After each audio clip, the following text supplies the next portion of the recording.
3 à 26. C'est important de savoir que la Bible que vous tenez dans vos mains est la vérité. Regardez ce que l'apôtre Paul écrit. L'apôtre Paul écrit ceci.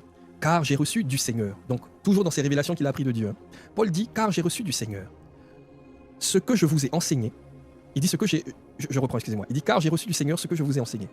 Il dit, c'est que le Seigneur Jésus, dans la nuit où il fut livré, prit du pain, et après avoir rendu grâce, le rompit et dit, ceci est mon corps, qui est rompu pour vous. Faites ceci en mémoire de moi.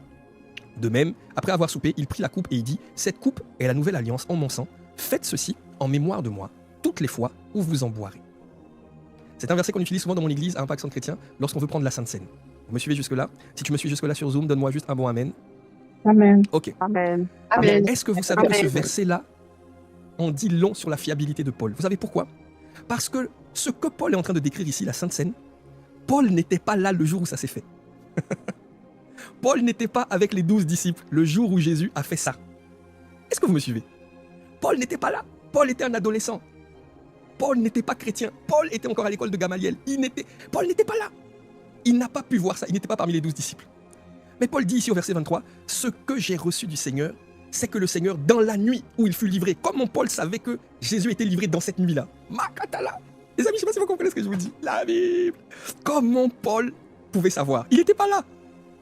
1. Paul savait avec précision que c'était la nuit. 2. Que c'était la nuit où Jésus a été livré, effectivement. 3. Paul a vu toute la scène. Il a pris du pain, il a rompu, il a dit ceci est mon corps, ceci est mon sang. Paul n'était pas là. Comment il a fait pour savoir ça? Il n'y avait pas Facebook à l'époque, il n'y avait pas Instagram. Personne n'a publié de photos. Mais Paul dit, j'ai reçu ce que je vous ai enseigné du Seigneur. Ça veut dire que le Seigneur a montré à Paul et lui a expliqué. C'est ici la preuve que Paul, quand il parle, il faut l'écouter.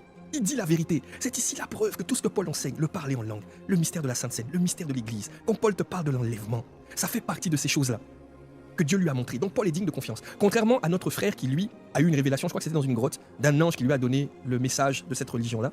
Et le message de cette religion-là vient contredire ce que la Bible dit. Vous voyez, ce message vient contredire, bon peut-être qu'on va s'arrêter sur ça, on va poursuivre la prochaine fois, hein, je vous parlais du corps par la suite, on se laisse conduire par l'esprit.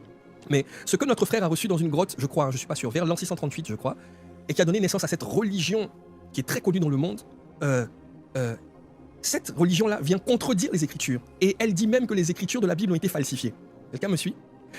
Mais Paul, lui, quand il reçoit la révélation du Seigneur, il reçoit un réma qui ne vient pas contredire les évangiles. Le réma que Paul reçoit ne vient pas contredire la Bible, alors que le réma que notre frère reçoit de l'autre côté, lui, vient contredire la Bible. Le réma que notre frère Paul reçoit de la part du Seigneur, quand il est enlevé, le Seigneur lui montre lui-même, quand le Seigneur était sur la terre, comment ça s'est passé, la nuit où il fut livré. Paul n'était pas là. C'est incroyable, les amis. Je ne sais pas si vous me suivez, mais ce que Paul dit est vrai, et la Bible est vraie. Paul n'était pas là quand ça s'est passé.